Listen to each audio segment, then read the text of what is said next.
નમસ્કાર, આપ જોઈ રહ્યા છો નેશન પ્લસ ન્યૂઝ. હું છું આપની સાથે હેતલ ભગત. વડોદરાના તાંદલજામાં 30 લાખની લેવડ દેવડના મુદ્દે નામચીન યુસુફ કડિયાને ત્યાં આવેલા શખ્સને ગળે ચાકુ મૂકી ધમકી આપનાર શખ્સને 6 મહિના બાદ ક્રાઇમ બ્રાન્ચે ઝડપી પાડ્યો છે. પોલીસ સૂત્રોના જણાવ્યા અનુસાર તાંદલજામાં અર્થ 24 ખાતે રહેતા યુસુફ શેખ પાસે બાકી નીકળતા 30 લાખના મુદ્દે વાતચીત કરવા માટે ગયેલા શખ્સ પાસે વહેલી સવારે 4માંથી 3 હુમલાખોરો નજીક આવ્યા હતા અને અરશદ અલી ઉર્ફે બાપુ સૈયદે ગળે ચાકુ મૂકી કંઈ પણ બોલશો તો ગળું કાપવાની ધમકી આપી હતી. આ વખતે યુસુફ શેખ ઘરમાંથી નીકળી ગયો હતો અને તેણે અરશદને કહ્યું હતું કે આ વ્યક્તિ કોઈ પણ હોશિયારી કરે તો કાપી નાખશે, હું બેઠો છું. આ બનાવ અંગે પોલીસે હત્યાના પ્રયાસનો ગુનો નોંધ્યો હતો.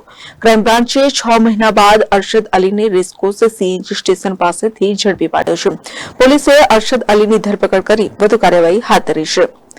Bureau report, nation plus news, Vadodara. સમાચારોના સતત અપડેટ માટે નેશન પ્લસ ન્યૂઝના યુટ્યુબ ચેનલને સબસ્ક્રાઇબ કરો, બેલ આઇકન દબાવો અને ફોલો કરો ઇન્સ્ટાગ્રામ, ફેસબુક અને ટ્વિટર પર.